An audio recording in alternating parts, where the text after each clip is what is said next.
Yo, check. Yeah, we're not the type to play games. You can stake claims. Came to show the movement, moving like a freight train, breaking walls and crumble earth with every step we take. We walking by with lash and your neck will break. Never let it stray, so say it wrong or set it straight. So coming at us with an awkward demeanor is leaving your life in the dead of face. So pedal straight, avoid these shots, we send it all costs. Truly believing that it'll be different, we watching your body get hauled off. Simple as this, we giving the vibe of the revolution that we living within. Diminish the doubt of the haters that talk on the low because of this minuscule shit. How's that for a cup of coffee to wake y'all up this evening? What's up, nerds? It's your boy, the OGGM, coming to you live from Site B, and I'm turning on the Wayback Machine. We're going all the way back to the very early ages, the Stone Ages, because I have with me the two heads of the Hydra that is Emperor's Choice Games. George and Dave have taken time out of their incredibly busy schedule to talk about the mystery of the Arduin Grimoire and the amazing, often unappreciated influence that Mr. Hargrave has had on the hobby. So thank you, George, and thank you, Dave, for taking time out. Thanks, OGGM. Thank you. Appreciate it, OGGM, for having us on tonight. So. No, this is awesome. The honor is all mine.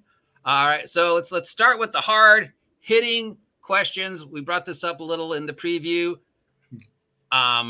What is the Arduin Grimoire? I think for a lot of people, it's a cryptid. It's an urban myth of gaming. People know what it is. They've heard of it. It's, our Rolodex of information that we all share is actually very small. Even people who say, I've never heard of Arduin or Ars Magica or Heavy Gear. It's like, yeah, you've heard of it. You've just cycled it all the way back. And I think this is one of those cryptid, one of those myths. What is the Arduin Grimoire? Because a lot of people, don't know. And a lot of people just assumed, oh, it's just another thing for D&D. Definitely a mind opener. Yeah. Well, I'll kind of go over a bit here, OG, on this. Let's see, Arduin Grimoire, David A. Hargrave's child, I should say, in the RPG industry. 1977, Dave had been gaming for a few years, probably about the same time as D&D, as Gary Gygax and the rest that came out in 1974. So within 3 years, Dave Hargrave produced the Arduin Grimoire, which was basically his version of D&D, his game world, his country, the country of Arduin, which was in his game world, and he ran. And the Arduin Grimoire quickly became what is known now as the West Coast gaming. It's a style of gaming, more of a mixture of things, because Dave was the first who introduced criticals, who introduced fumbles, who introduced mana as a mana system to the game, and also introduced the mixing of genres. You had historical, you had Western, you had sci-fi mixed with horror and fantasy. So Dave Hargrave opened up all the possibilities. One of his famous sayings was to take a troll to lunch. He introduced playing all types of character races, not just human or a dwarf or an elf, or gnome, but opened up everything to Sarigs, to Fraints, to Deodants, to Thrones, to Centaurs, to a myriad of different races way back when, again, going back almost 40 plus years at this point. So what happened was with Dave Hargrave, the long and short of it, Arduin Grimoire, the Arduin game itself, was the underground of the industry. Think of it like the punk rock, with the clubs, the underground clubs and so forth late at night, where D&D and Gary Gygax and crew went more corporate, and they obviously were more mainstream, where Arduin went down underground and was the cool stuff. Like you said, OGGM, it's that mythical thing that people have heard of but don't know exactly what it was.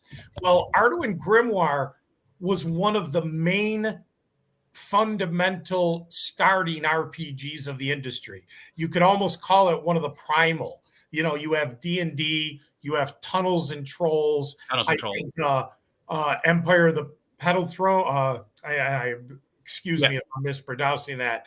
And then Arduin, you had 3-4 different games in addition to D&D that were the prime of the pump for the whole RPG industry. So yeah, those, they were all. Arduin was that cool supplement, so to speak. A lot of people used it as a supplement to D&D because it expanded your mind. Like I said, the first to crits and fumbles, the first with a mana system, the first to introduce playing any race, playing monsters, so to speak. Yeah, Even the gates and the worlds, having a planar experience was Arduin. So it's that one of those primal games that was there at the very beginning is probably the long and short of it, OG, to say what it was. Yeah. I think a lot of people, when they were first introduced to it, just like made that assumption that is this like some expansion to D&D, because I mean, unfortunately, Dave chose to make his books look exactly the same, and they were often placed on the the shelf right next to the early D&D books and the other books. They all kind so I could see. I mean, I didn't know what it was. I thought it was a D&D book for like 2 years before somebody said, "Oh no, wait, it's its own game." Correct. So that obviously adds to the punk. You talk about the West Coast style as a self-proclaimed West Coast grognard, that I stole that title from someone else. What is the West Coast style to you? Because we talk a lot about Gonzo. We talk a lot about the West Coast style, especially on my channel, as opposed to some of the other more conservative styles of play. What does that mean? More open. Yeah. Less tame, more open, more brings you into the broader spectrum of life and learning. I think less in a box. Yeah. West Coast gaming, the Arduin style, is like Dave said, more open. It's where you're not afraid to go places that the conservative type of gaming style is gone to or is. It is the type of gaming where you can have laser guns, you can have a 50 caliber machine gun, you can have magic items, you can have plentiful magic items if you wish. Gonzo sometimes is derogatory that they put on it. I don't like, I do call it Gonzo, but I don't like it, the intention of that, because it's more open. What West Coast gaming does, Arduin style does, is allows you to do whatever you want. You're not scared to go to places that with a conventional game you would not dare to, because it would, to be truthful, break the game. The game couldn't handle the things that the Arduin game could handle. I mean, back in the day, people couldn't, how could you play a Fraint warrior, an insect warrior that could leap, 20, 30 feet and be able to swing a sword and quickly kill things and be able to track things down? You couldn't do that in normal standard gaming. There weren't rules. There wasn't the aspect to handle it.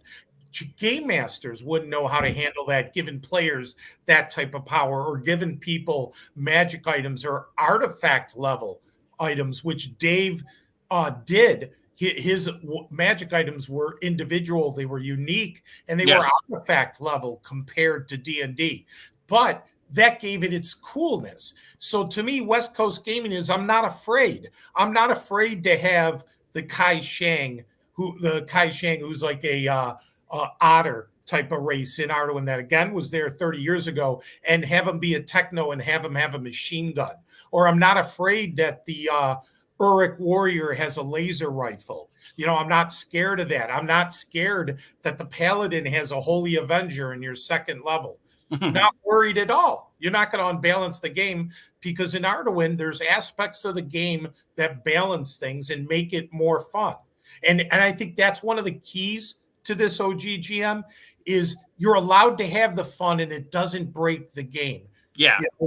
You don't have to go to Gonzo like they said, but you can introduce things and be like, okay, this is cool. Or be like a Thundar the Barbarian and mix, some of the except Arduin predates Thundar. I think it even predates Wizards. I believe so. I'm not exactly sure when Wizards came out as a movie. I know what you're talking about, but Arduin may have predated that too. Yes. So it also brought society and culture on a global scale. Mm-hmm. Yeah. So, I mean, you talk about Dave did it first. I don't, how many people understand how many things that Dave introduced from wherever he got some of his ideas that have been cherry picked by the rest of the industry. So you just went down some of the lists, but I mean, Arduin was the first Rifts. It predates Rifts. It predates Warp World. Yes. It predates Vulgar Unicorn. It predates Thundar. So it was the first multiple world game. So right there, we can talk about how every other one of those games was either directly or indirectly influenced by Arduin, right? Correct. And just to let you know, for a factual statement, the crits and fumbles in Arduin were introduced. All these concepts I just talked about were introduced in 77, 78, 79, all the first 3 books that came out one after another, the Arduin Grimoire Volume 1, 2, and 3, which all came out. And they predated everything, and the crits and fumbles were 1977. And I heard people say, well, D&D had them early on. Yes, they had them in an early Dragon in 1980, 3 years after Dave Hargrave. Yeah. So we've done some of our homework on this to make sure.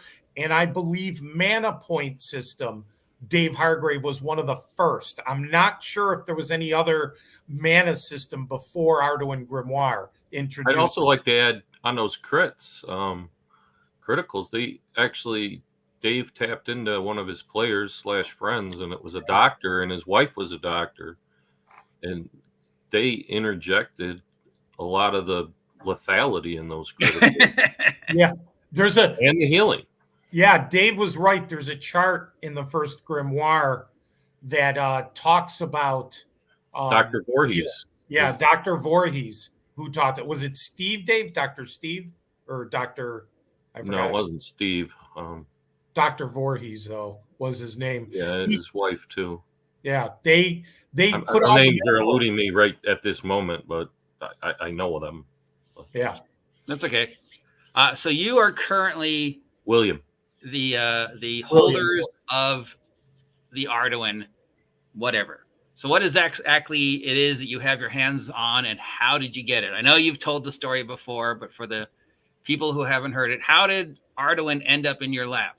Because, there's definitely some history, some legal mumbo jumbo involved in there. Nobody really knew where it was for a while. So how did it end up on your front door?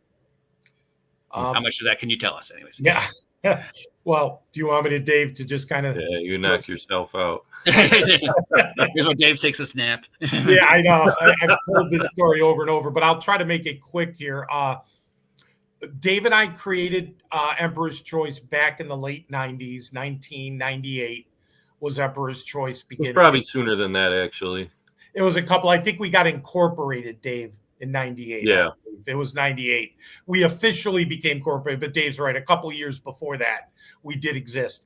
And we were basically selling games, believe it or not, and a little bit of games and different things like that.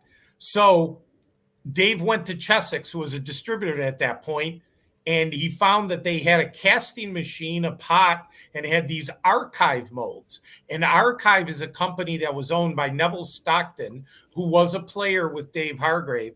And he created a company called Archive to do miniatures. And a large chunk of the basis of his miniatures was Arduin figures. So Dave saw this, made a deal right then and there. And before we know it, within a month, we were the proud owners of a casting machine, a melting pot for lead and pewter, and also these archive molds. Well, once we did that, we were like, why don't we look about getting an IP to go along with our miniatures? And then we were like, why not Arduin? Arduin, we played Arduin with D&D. We even played Arduin with Rollmaster. It was our to-go game to mix with other games. So Dave did a search. Lo and behold, within a month, found Jim Mathis, who was the owner of Grimoire Games, who held the rights to Arduin, who was the last person to own the rights to Arduin in California. And Dave started negotiating. We went back and forth. And within a couple months after that, before the end of 1998, the end of the year, we were the proud owners of the Arduin IP, which entails all the Arduin material. Now, we had to do some cleanup because there was Dragon Tree that was producing 4 through 8, and we had a little bit of contention there and had to go to court, and we won that. Oh, congratulations.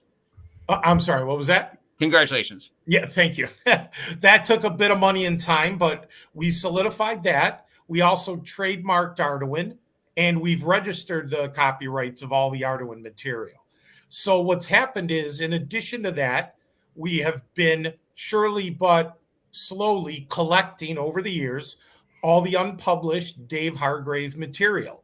So we've gotten to a point where we feel we've accumulated everything possible that was Dave Hargrave's Arduin, original Arduin material. And now we're in the process of revitalizing the system and moving forward with a new Arduin Bloody Arduin. And I don't know how much more you want to go, but that's basically the history of what we have. Yeah. Okay. And So I've got the different ones up here from your page. Which is which? Which is the Dave stuff? Oh, okay. All the red books, as I'm calling them, to the left there, OGGM, that's all the original. That hardcover is the original 3 grimoires put together in a hardcover. Then you have 4 through 9. And just so you know, Grimoire Book 9, End War, was an incomplete manuscript that we finished for Dave Hargrave. So it was not completed by Dave Hargrave. It was supposed to be the final book in the Grimoire series. That is your original Arduin Grimoire material. The middle version, Complete Arduin, or what we call Arduin 2, was what Dave was going to just before, unfortunately, he passed away. They were actually playing the Battle Factor system in there for quite a few years before that. And it's evident in the old books. It's referenced all the way back to Grimoire Volume 4. A lot of the old material, you could see that he had both stats depending on how they were playing at the time. Yeah. He was already in conceptual design for that. And just to let people know, if I can interject real quick, OGGM. Go ahead. The books evolved as he went. Yes, you can definitely see that. Yeah. So people, what they get confused is, why does stuff contradict? Why are things, not the same? And it's because he evolved as a game master, as a designer. And so as the books went on later down the road, it evolved, and he changed concepts and modified concepts that changed with his gaming, with his design. Yes. So Complete Arduin became the evolution out of of what his concept was. Unfortunately, Dave Hargrave passed away, and it was never completed. So Mark Scheinert, who was involved with Jim Mathis with Grimoire Games, completed the Complete Arduin. The problem with that was it came out in the early 90s. And the problem is the early 90s was just when Magic the Gathering was starting to take off, and card games dominated the industry for many years after that point. So unfortunately, Complete Arduin, it failed, due to many circumstances.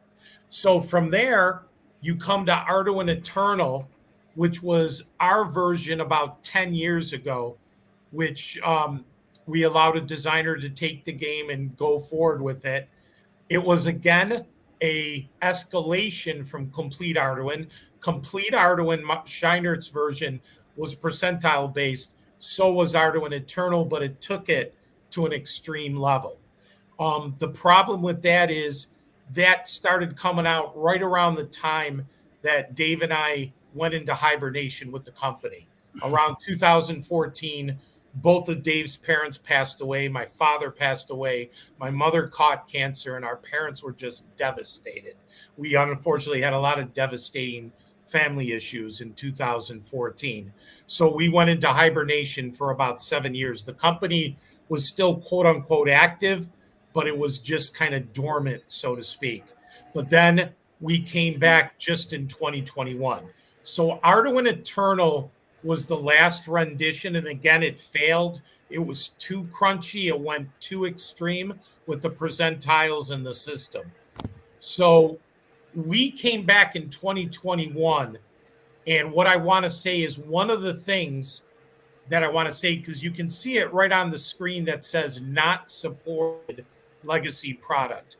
Dave and I, a couple years ago, just as we came back into the industry and revitalized the company to be fully active, we took out of circulation, out of print, even out of Amazon, we took money out of our pocket and took Complete Arduin. And Complete Arduin is not only Complete Arduin, it's the Black Grimoire. It's also the White Rock In. So there was a couple other products that went with Complete Arduin. Those three products, and then Arduin Eternal had an Arduin Eternal Bestiary in addition to the core book, and it also had a cultures book. We took those three products out of print, out of Amazon. So those 6 products were taken out. And the reason we took them out of production and out of print is we don't want to divide our fan base. We do not want to have like edition wars where people say, well, I like this and I play this. We wanted to consolidate. So if you wanted the original material from Dave Hargrave, the Red Series, as we call it, all the original material is always available. Mm-hmm. Then what's going to happen? Yeah. Then what's going to happen is Arduin Bloody Arduin, which is the new iteration, is going to be coming out next year. Yeah, I was just about to get to that. Yes. Yeah, and we'll get to that. But that's just to give you how the whole flow goes here. Thank you. I'm always curious about the evolution, the anthropology of the hobby. Yeah. And how things get to where they are, Correct. I always like to know, like, what games are there, when I talk to like people from other countries and like compare the evolution, about, why, what was big there and when. So that brings us to, like you said, 2021. You've come out of hibernation. You've dealt with all your issues. Our condolences to you and your family. You've got the entire warehouse filled of Hargrave wonder, and you decide it's time to bring it back. So you throw it all into the blender. What is Arduin 2025 going to look at? And when is the Kickstarter? Bam! Well, when we came back, the first thing we did is made all the original books available. So that was the first thing. And now what's happening for Arduin Bloody Arduin, which what I want to say is an offshoot of what Dave Hargrave wanted to do. Even before completing Complete Arduin, his vision again was changing, and he wanted to do Arduin Bloody Arduin kind of like his magnus opus, like his last version of Arduin. So this is going to be born out of the original grimoires, out of the Red Series book, the original parchment paper books.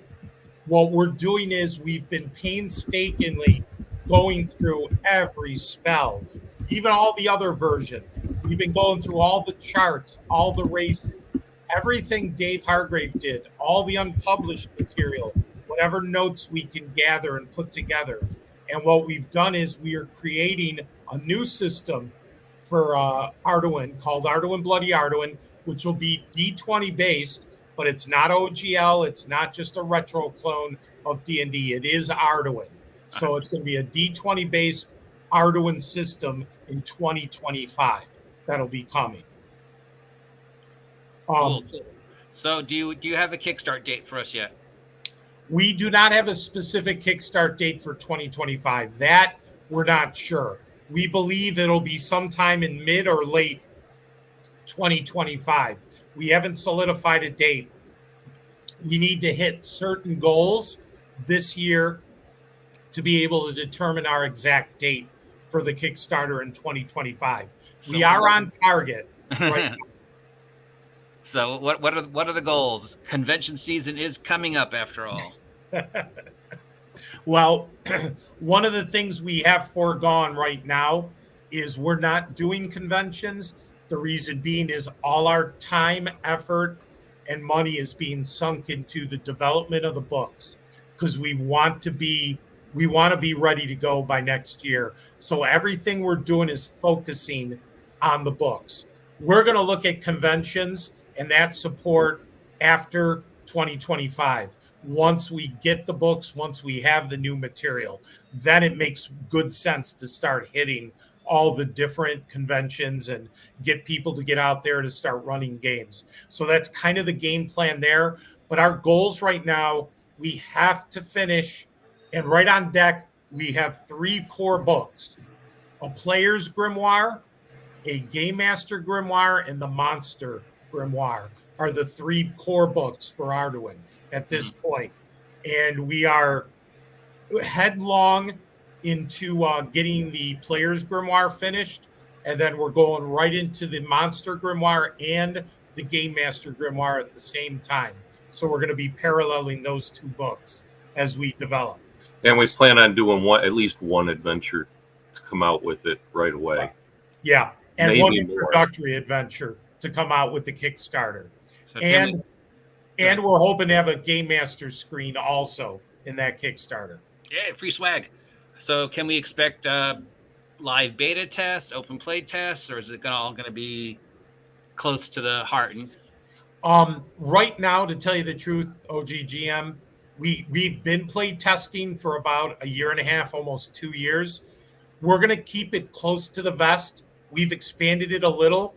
The issue that we're having, OGGM, and I think you knew this from the last time we were on the live stream with Shadow and Son, and you were there. I am terrified to give out any more information than we've given.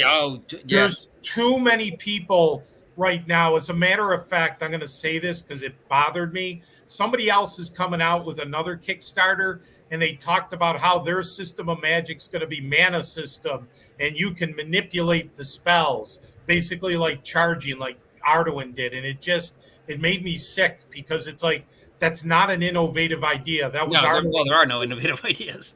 Yeah, exactly. So I do not want to give, because we do have brand new concepts that have not been done before that we are holding extremely close to the vest.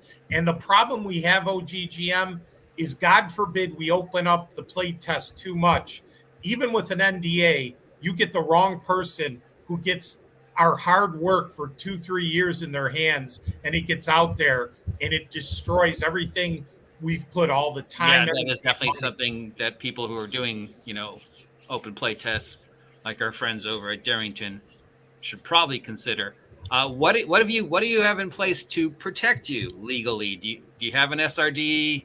Is everything copyrighted? Yeah. And we have Arduin as our trademark, and we have other names that are being trademarked at this point that we're working on, and all the materials is registered, is a copyright registered. So the material is protected as a whole. It is protected. It's actually one of the reasons why we don't have to be OGL or US, use the SRD or any other, or ORC or any other open license. We can stand our own 2 feet, and we have all the material that's been there for 40 years, so no one can come at us. We can use hit points. We can use armor class. It's been an Arduin in print for 40 years. No one's contested us. So we're not going to be a part of any licensing whatsoever. Our system's going to be proprietary to Arduin and Emperor's Choice, period. So we are protected, OGGM, and we are making the smart moves not to expose ourselves. Hence, that's good. Especially why are we keeping the play test close to the vest? Yeah, especially since there's so many things from Arduin that somebody can say, "Oh no, I did that." A perfect example would be our favorite insects, right? Arduin had them first. The Frames were first, but there's other games that have bipedal insects, including Wizards has the Thrykin, which are a direct ripoff of the Frames. Yes. So there's another game in production, or not in production yet, in development, that I already know has used it as well. Yeah. Yeah. So that's always the thing that, releasing something that where people are going to say, "Oh no, that's mine. I did it." And so again, that the protection and the chronology is so important to let people, and make you understand that no, the Frank predates the Thrykin, the Deodenth predates the Dro. Because I noticed this was something else I noticed, the Noblin in Arduin, which is the kobold goblin, the flyer, the bat little like creature. I noticed all of a sudden D&D has flying goblins. I'm like, come on. It's amazing to me. And I don't mean to be disparaging, but how much they've taken from Arduin. That's why it doesn't impress me when I see, innovative, and we got this. And, even modern gaming OGGM, we've got all these classes you can play in races. It's like, you're not impressing me. That was done 40 years ago by Dave Hardy. We were playing all the weird stuff because there was nobody that said we couldn't. And then at some point in time, somebody threw down this, I don't know when I talk about this sometimes in the vlog, this demarcation line, at some point in time, there was just this, no, we don't play that way anymore. We only play D&D as Gygax intended, and it's like, no, that's not, and we talk about the West Coast style. That's not how I remember playing in the 70s and 80s. The way I remember playing was you had it because there was nobody saying you couldn't. Somebody wanted a cowboy. That's more accurate. We got a cowboy. Somebody wanted a gelatinous cube for a player character. We'll figure out how it works. Even the very first superhero role-playing game, Superhero 2024, the guy who designed it told me that it was because he had a player who wanted to play the Flash in his dungeon, and that's how it started with Superhero 2024. I got to write a superhero game. Exactly. So it's and now we have again, Wizards saying, well, we've got 46 subclasses and all these new races, and it's like, no. I remember dozens and dozens of classes that came out back in the 80s. Yeah, we made classes up. I mean, there was tons of them. So yeah, I mean, when do you think this? Get into the philosophical, what changed? Is it just specifically West Coast versus East Coast, or when did this Bro SR, Gygaxes, or nothings? When did this mentality, do you think, start? Because I didn't have it where I was, and I don't know anybody had else it at all where we were either. Yeah, I mean, now I meet a lot of people who claim that's the way they played, but it's like, no, I don't know anybody who played like that. Yeah, I call them BS on that. Yeah, I don't think so. That it's weird where it came from, and I understand. I think a lot of it, OGGM, when I look at it right now, you have the OSR, and then you have the new wave of gaming, the 5e crowd, like everyone likes to call it. So I think for the OSR crowd, a lot of that harkens back to the nostalgia, of playing the way it was, quote unquote, meant to play, so to speak, the more purist version. But to me, the old school way is not only that, but it's the Arduin way too, where you did have the mixing of different things. There's a reason why TSR developed Gamma World. They developed Boot Hill. They developed Star Frontiers. They wanted to expand when they saw the possibilities and mixing the stuff. I think people forget in the old first edition DM guide, it had conversions for all those games in the fantasy version of the game. So that was a part of the game. I think it's just a little bit of a purist mentality because it's bucking up against like the 5e where nobody plays a human anymore. And again, that's some of the problems with the new game where playing the old traditional style doesn't seem to be allowed to, which is wrong. Because for us, OGGM, with Arduin, Bloody Arduin, you can play traditional fantasy, quote unquote, if you want to play it like that. Absolutely. There's absolutely nothing wrong with that. But you have open the possibilities of playing anything else, playing any other races, or Thundar the Barbarian, mixing sci-fi, horror, fantasy, Cthulhu, whatever you wish. Yeah, the Warp World style. Yeah, exactly. Or as I like to refer to it as the sure, I'll let you have it, but then my bad guys get it too philosophy. Well, that's Arduin. Okay, that's like critical hits. Yeah, you want to use critical hits? Okay. Yeah, Dave A. Hargrave was famous for saying that too, OGGM. He would say, just remember in my game, and I think he has a couple quotes in the grimoires, power attracts power. So yeah, you want to have that, that's great. But guess what? All the NPCs and monsters, they're going to get the same deal too. Yeah. They get to shop at the same Target. Yeah, exactly. So yeah, okay. So we're not going to see you at any cons. When do you? And we don't see a Kickstarter going live to early next year.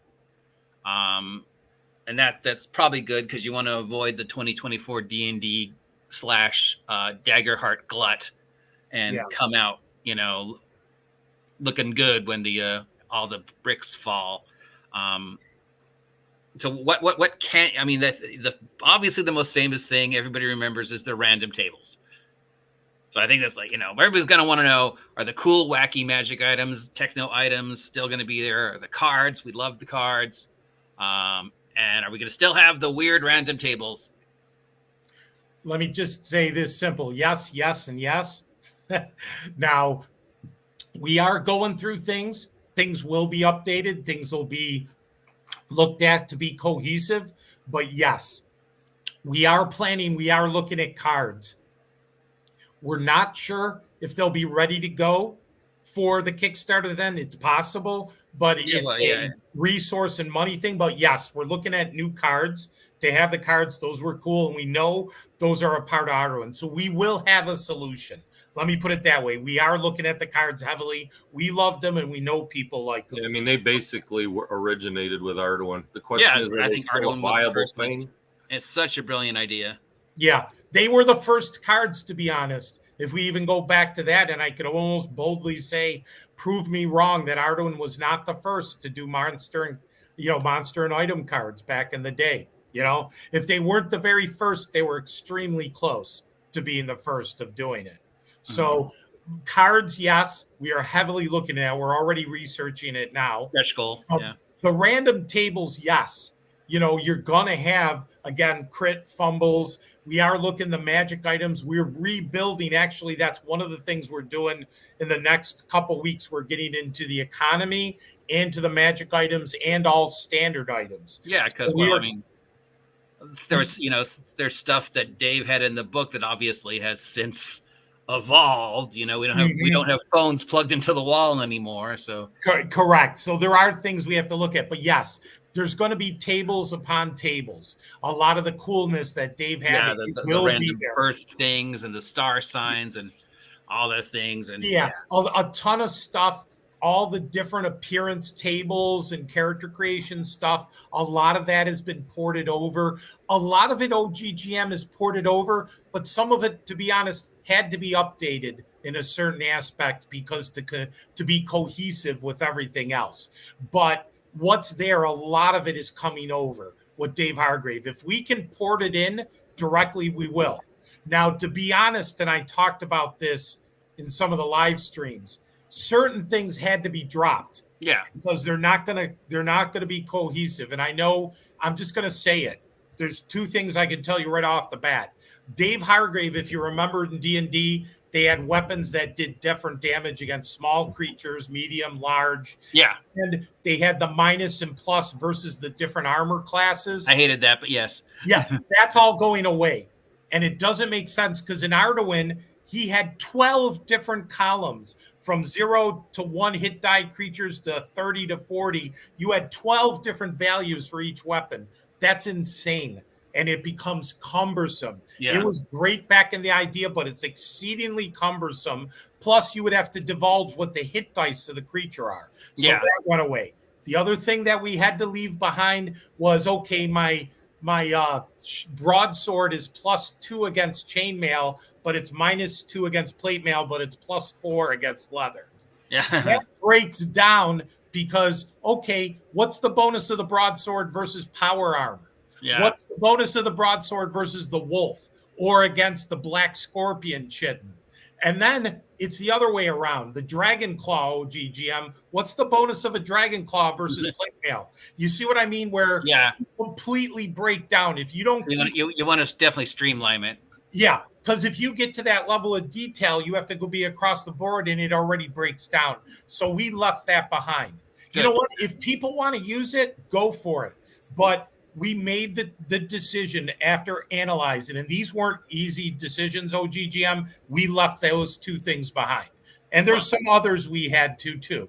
Or we had to manipulate and we had to rework certain things. Yeah, well, and to be honest, to make them better. Yeah. Well, it makes sense. I mean, our brains don't work like that anymore. The old people like myself, we can barely, stitch two words together, much less try and figure out all that math. And then you have the brand new generation of gamers coming in, and their brains have evolved a completely different way, Correct. So they're not going to appreciate all that intricate war gaming, metagaming. They want quick, fast. Yeah, we need to evolve too. Yeah, we need to, and just unfortunately, like a lot of the Grimoires older evolved players over don't time. really understand that, unfortunately. And people should understand, just like Dave just said here a second ago, Dave A. Hargrave evolved as the Grimoires evolved. Yes. And we're doing the same thing. We're evolving Arduin Bloody Arduin, but we're not losing. This is what I want to stress to everyone, because sometimes I think people think that we're doing something to the game. We are not sterilizing Arduin. We are not doing what Wizards of the Coast or a lot of these companies do to their own damn game and, to be honest, sterilize it. We are not doing that to Arduin, and we're keeping the essence of Arduin. A lot of his things we are porting over are Arduin, are his, and they're almost directly ported over. So the essence and good chunks of Arduin are there. It's there. So I want to stress that, OGGM, that we're not killing what Arduin was. I believe me, not even close. We're more honoring. Hopefully it'll be edited better than Dave, but yeah. No, we've got a fantastic editor and a great layout. I love him, but those books were non-linear. Yeah. He was a chaotic, brilliant genius. Yes. Sadly gone too soon. All right. So I've had you guys for almost an hour. Hot seat time. George, favorite Arduin class, race, and spell? Oh my God. Oh my God. Wow. Has nobody asked you that yet? No. I told you. No. Fast and Furious. Yeah, Fast and He Furious. just came out slinging it. Yeah. Back in the day, I would have to say Elf, believe it or not. Wood Elf was one of my favorite to play in Arduin. As far as a class, I really liked the Forester. So a Wood Elf Forester would have been one of my favorite combinations for back in the day for Arduin. And one of my favorite Arduin spells was Morgan's Red Death spell. Yep, mine too. That turned you inside out. Slowly turned you inside out. I was going to say that too. All right, Dave B, same question. Well, yeah, back in the day, I'd say Wizard would have been my cup of tea, and generally a human. I always like to play just the regular human. As far as best spell, I'd rate it at two of them. One would be the Caliban's Crimson Claws of Doom. I knew it. And Sunder Tongue. Oh. Sunder Tongue might edge out the other one. So yeah. It did come into a memorable moment of play once. Yeah, I got to go probably either the human or the lizard folk, because I love me Land of the Lost. Technos, because it was just so different. Or Rogues and Morgana's Red's Death. And I think we all agree that Kill Kitten is the best monster in the game, right? Yeah. Kill Kitten, but I'll tell you what, air sharks are. Oh, yeah. Well, yeah, you guys love the air sharks. That's got to be on the first T-shirt. You got to get an air shark stuffy. Or, for stretch goals for the Kickstarter, we got to have the cards as a stretch goal. We got to have like an air shark stuffed animal or something as a stretch goal. Yeah, I like the idea. George likes the Doom Guard a lot. Yeah. The Doom Guard's another. The Doom Guard, those showed up in other games too. That's another one that other people stole. Yeah, it showed up at the end of Diablo, from what I understand. Yeah, which is after someday you just got to go through the family tree, you know. Okay, the Diadenth definitely Dro, you know. Yeah, George pointed out that there's a poster circulating around showing how D&D is the center of the verse and all these games sprung off of it. I'll bet you if you did something similar with Arduin, it'd be a much bigger, a lot of different stuff. It'd be a much bigger universe, yeah, because there's plenty of games I can't connect to D&D at all, you know. Yeah, no, exactly. Other than they use a D20, I mean. Yeah, no, exactly. And just to let you know, OGGM, when you talked about, you know, anything happening recently, and I know we talked about it before, we do have a Kickstarter coming up in July for the maps of Arduin. So we do have that on deck. Yes, maps. People love maps. July 1st. People love toys. People love props. People are going to love the cards. People like tangible things, you know. That's always going to be, no matter what they say about digital, we are tactile people. And right here behind me, Arduin map, which is going to be one of them on the Kickstarter. So, I actually have several of the maps up behind me. We can continent see. Map is the one with the blue. Yeah. The one right behind my head is the Arduin map. The one right behind that is actually a larger cloth map of that. And then the original Arduin map is that tan one in the lower corner. These are all things that you found in the various warehouses that these are being stored in. They were from the originals that Dave Hargrave put together himself. So they are offshoots, the direct representations what Dave put together by hand. OGGM.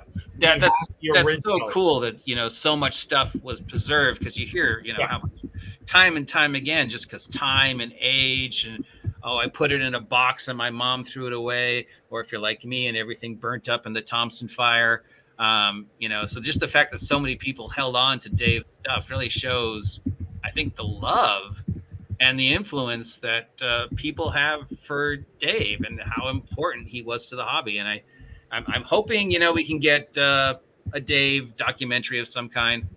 You know, I think, you know, people, especially with the 50th, people really need to understand how influential and important the West Coast style was. And I mean, you know, as I said when we first started talking, despite everything Troll Lords is saying about the Gygax stuff, I am 110% more excited about Arduin than I will ever be about the Gygax stuff. Sorry, Troll Lords. I appreciate the stuff that you know, but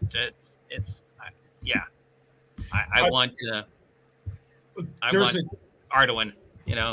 You know what? I appreciate that, because there's a ton of material. And like I said, there was a lot of things in this industry that, like you said, OGGM, that were basically taken. Arduin was the wellspring for 99% of the stuff that you see, even in modern gaming.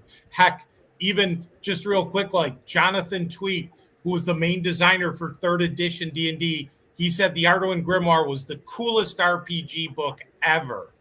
The 4th edition guys said they talked about Arduin, how they lifted certain things right from Arduin. And 5th edition, you can see the things that they took from Arduin. I mean, 1 to 30 for stats, that was Arduin 30 years ago. I mean, the influence is there, OGGM. It's obvious. It's dead obvious. And we are, just so you know, we are in communication to start putting together some type of documentary about Dave A. Hargrave. We're trying to interview the people that are left that were with Dave at his table. So we are trying to put together a history of Dave A. Hargrave. Good. Because another stretch goal for the Kickstarter. Yeah. See if we can get you guys in the $1 Million Club. Yeah. That would be great. You can do it. Yeah. All right. How did you guys start role playing? Let's go. Oh, man. I just got what is Dave and George's, because this is the one I ask everybody. What is your tabletop role playing game origin story? What did, you know, 8-year-old Dave and 8-year-old George, what was the first thing that went, I don't know what this is, but I want to play it? I got roped into it to play a game, and I was like, I don't get it. Yeah. They sat us down with it was the D&D. I think it was the whitish blue box with the dragon on the cover, predating the red and blue one. Basic expert. Yes. Can't think of what the title is on it. The Mulvane, I think they call it the Mulvane. I don't know. Yeah. So I got roped into playing it. I didn't understand what was going on, and you know, after an hour or so, you kind of got the gist of it. So somebody else had it, dragged me in, and we played. 50 years later, we still don't understand it. What about you, George? I was introduced when I was in 6th grade. I had 2 friends down the street when I was living in Rochester, New York at that time, and Kevin and oh my God, why is it eluding me his brother's name? But they introduced me to this game. They brought me over, say, hey, you want to try this game? I'm like, sure. So they gave me this character sheet and were describing me this game, and I'm like, huh? So I'm like, okay, and I forgot what I think I initially played, like a human warrior, just to kind of get used to the game. Yeah, And it just it's the go-to. it's a go-to. I was like, okay, let me just get my feet wet with this. So I started playing, and it was first edition D&D, and I got hooked ever since then. That was back, oh my God, a long time ago, 1978, 79. So it was my first introduction. So Cool. 6th grade. Cool.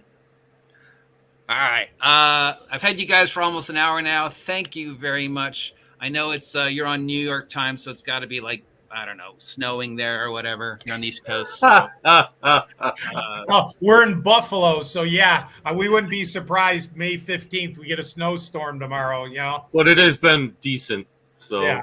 I mean, all the trees. Fingers are crossed fucking there is no really- snowstorm. Is there anything else you want to say before I let you go? Thank you, Dave. Thank you, RPG Grandma. Thank you, Michael Connor, for all your remarks. Any last words, George? Any last words, Dave? OGGM, just thanks for having us. Anybody who is here and commenting too, thank you. And we hope to see you on the Kickstarter. I hope definitely. we deliver I'm a saving great my product for you. I think we have it. If you're into maps, I can't imagine you not liking it. Just even it is a piece of art on your wall. Well, I mean, I have to put them high up to keep them safe from Steve the cat. But Yeah. no, thank you. Well, OGGM again, thank you very much. Everybody in the chat, thank you, and anybody Thank you, Mike. here, we appreciate all the support. hey, I'm just doing this so you'll send me free stuff. Well, absolutely. We'll get you a shirt and anything else you need, OGM. Just hit No us up, pop us an email. No, we do appreciate it. No, We I appreciate you guys. talking to everyone. You know, we try to give the history, and this is a labor of love. I want everybody to know that there's a saying in the industry: if you want to make a small fortune in the gaming industry, start with a large fortune. And that's the truth. Dave just retired in 2021. One of the reasons he came back to me and we started the business, he's sinking his retirement. I'm still working, trying to head towards retirement, but we're sinking everything we got into this. It's a labor I of know love. that. And we're trying to do our best to bring Dave A. Hargrave's vision back. We're going to try to bring you the best products, like Dave said. We're going to try to give you as much as we can for the best price. And we appreciate all the support and everyone helping us, and OGGM, all your support, having us on. I'm gonna be on the rooftops going, no, screw Gygax, yay, Hargrave, West Coast versus East Coast. I'll have the hat backwards. So no, we appreciate it. It's in the channel name. I'm the West Coast Grognard. You know. Yeah. I gotta stay loyal to the Gonzo wacky play style of my youth.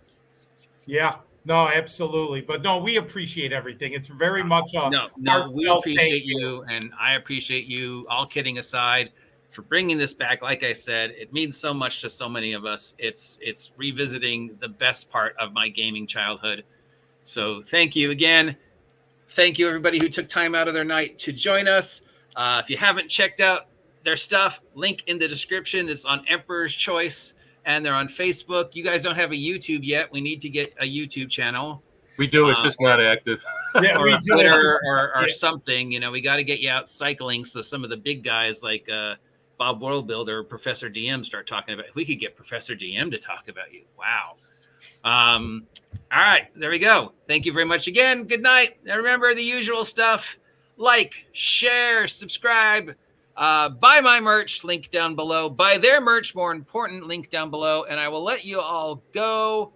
Have a great evening. Drive carefully. Stay safe. Get the fuck off my land, you damn mark.